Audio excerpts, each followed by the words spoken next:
Episode की शुरुआत में चा सिहा, उसका मैनेजर मिस्टर किम और यूजिन एक गाड़ी में बैठ के सिहा के घर जा रहे होते हैं। सिहा उन सबसे कहती है, क्या फायदा पुलिस का अगर उन लोगों को इन्वेस्टिगेशन के बाद भी पता नहीं चला कि वो स्पाई कैमरा किसने वेटिंग रूम में रखा था। मैनेजर उसे कहता है, फॉरेंसिक टीम वाले अपना काम कर रहे हैं, मुझे लगता है हमें जल्दी ही पता लग जाएगा कि आखिर वो कल्प्रिट कौन है। सिहा कहती है, लेकिन उन्होंने तो कहा है कि वो लोग श्योर से नहीं कह सकते कि वो लोग कल्प्रिट्स को ढूंढ पाएंगे या नहीं, और तो वो लोग ऐसा सोच रहे हैं कि हम लोग बहुत ही ज़्यादा ओवर रिएक्ट कर रहे हैं एक कैमरा के पीछे, क्योंकि सेलिब्रिटीज़ के रूम में तो अक्सर ऐसे स्पाई कैमरा पाए जाते हैं।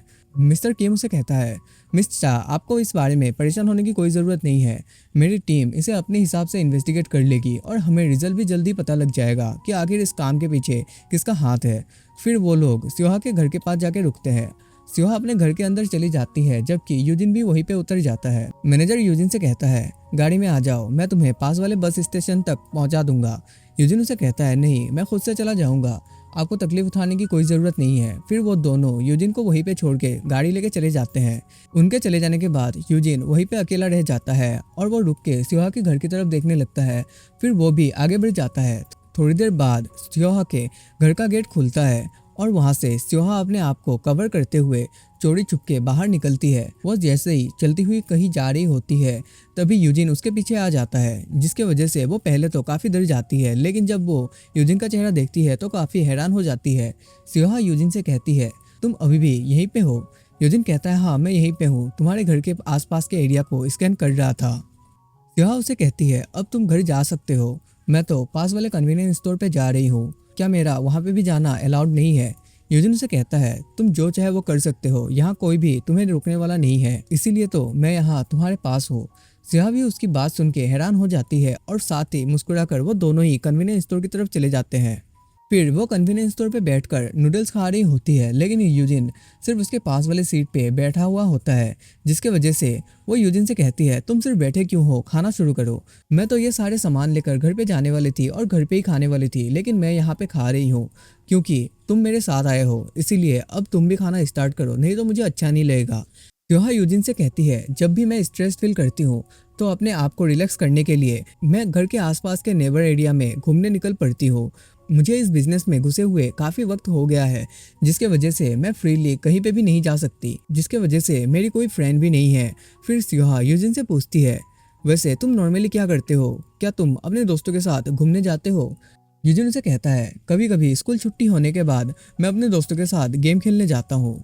सिहा उसकी बात सुन के हैरान हो जाती है और कहती है, क्या तुम पीसी कैफे में गेम खेलने जाते हो? यूजिन कहता है, हाँ, मैं पीसी कैफे जाता हूँ। जिसके बाद सिहा कहती है, अब मुझे ऐसा क्यों लग रहा है कि मैं कोई टीनेजर से बात कर रही हूँ। फिर नेक्स्ट सीन पीसी कैफे का दिखाया जाता है, जहाँ ली, पार्क और जू तीनों ही काफ़ी शौक में होते हैं, क्योंकि यूजिन के साथ वहाँ सिहा भी पीसी कैफे में जाती है। फिर वो सारे एक टेबल पे बैठ के बात कर रहे होते हैं। ली सिहा से कहता है, मैंने तो सोचा भी नहीं था कि हम बैठ के तुम्हारे साथ गेम खेलेंगे। सिहा भी उनसे कहती है, मैंने भी कभी नहीं सोचा था कि मैं कभी भी गेमिंग कैफे में आके गेम खेलूंगी, मैं तो कभी कभी बस घर पे ही बैठ के अकेले ही गेम खेलती हूँ। फिर वो तीनों ही सिहा को देख के ब्लश कर रहे होते हैं। जू से कहता है, नूना, तुम्हारी पर्सनैलिटी तो काफ़ी ज़्यादा अच्छी है, तुम तो रियल में बहुत ही ज़्यादा खूबसूरत लगती हो। जिसे सुन के सिहा स्माइल करते हुए कहती है, तुम सबका शुक्रिया, लेकिन साथ ही तुम लोगों ने मेरी काफ़ी इंसल्ट भी की है मेरे नूब गेम प्ले को लेके। तब पार्क काफ़ी सीरियस होकर कहता है, हम इस मामले में कॉम्प्रोमाइज़ नहीं कर सकते, क्योंकि तुम सच में बहुत ही ज़्यादा नूब हो। ली उसे कहता है, हम गंदे प्लेयर्स को नज़रअंदाज नहीं कर सकते। और जू से कहता है, तुम और यूजिन दोनों ही हमारे ग्रुप के सबसे गंदे प्लेयर हो। जबकि यूजिन भी वहाँ चुपचाप बैठ के खाना खा रहा होता है, लेकिन वो कुछ नहीं कहता। ली सिहा से कहता है, मुझे लगता है तुम्हें कभी भी किसी को भी नहीं बताना चाहिए कि तुम एक वीडियो गेम प्लेयर हो, नहीं तो वो लोग तुम्हारा मजाक बनाएंगे। जिसे सुन के सिहा काफ़ी जोर जोर से हंसने लगती है और उसे देख के सारे ही काफ़ी हैरान हो जाते हैं। फिर थोड़ी देर बाद सिहा उन सबको बाय कहकर यूजिन के साथ अपने घर की तरफ निकल जाती है। उन दोनों के जाने के बाद ली, जू और पार्क तीनों ही सदमे में होते हैं। जू कहता है, नूना की पर्सनैलिटी तो बहुत ही ज़्यादा अच्छी है।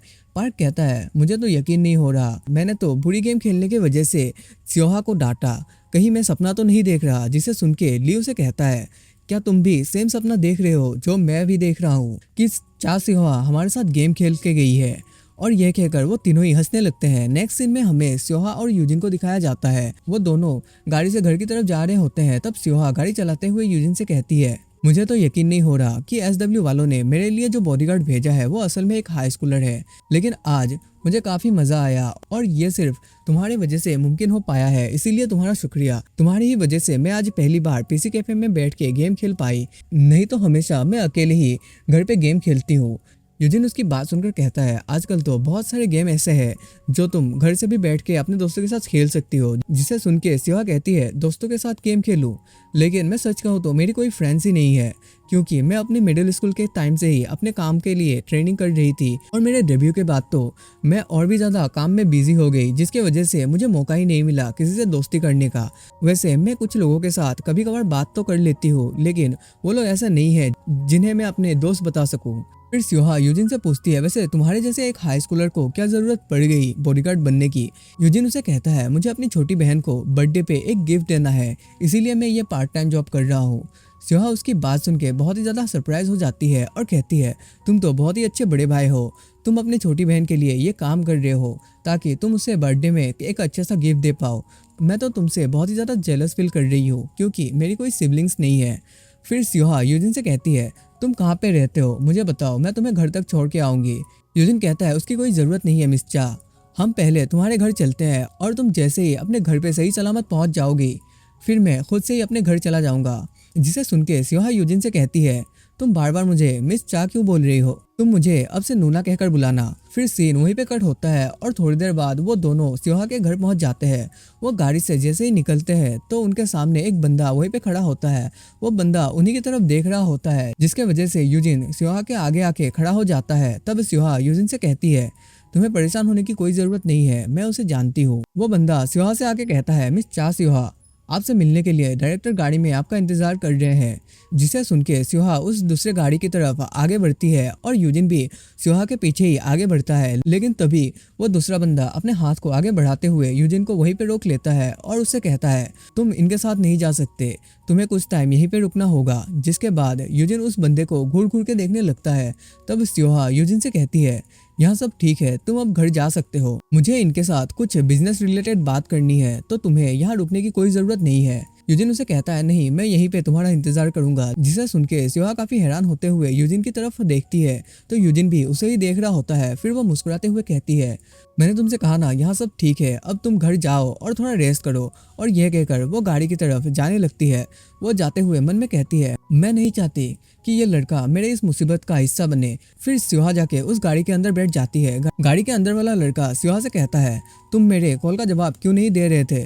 मुझे पता है कि तुम अपने काम में बहुत ही ज्यादा बिजी होगी, पर मेरे मिस कॉल देखने के बाद भी तुमने मुझे रिटर्न कॉल क्यों नहीं किया? स्योहा उसे कहती है, लेकिन मुझे तुम्हारे कॉल पिक करने की जरूरत ही क्या है, मैं किस वजह से तुम्हारे कॉल को पिक करूं? जिसे सुन के वो लड़का एक इविल से स्माइल करते हुए कहता है, क्या स्योहा, अपनी बाउंड्रीज को मत भूलो, तुम ऐसे ही मुझे कब तक इग्नोर करती रहोगी? मैं तो बस कुछ दूसरे सेलिब्रिटीज से इसलिए मिला था क्योंकि मुझे उनसे कुछ बिजनेस के रिलेटेड बात करनी थी, और तुम तो मुझे पहले से ही जानती हो मैं कैसा इंसान हूँ।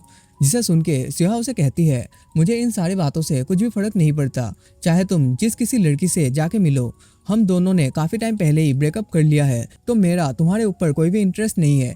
इसीलिए अब से मुझे दोबारा कॉल मत करना और यहाँ आने से पहले ही मुझे बता देना कि तुम यहाँ आ रहे हो। और ये कहकर स्योहा गाड़ी का डोर खोलकर बाहर जाने लगती है।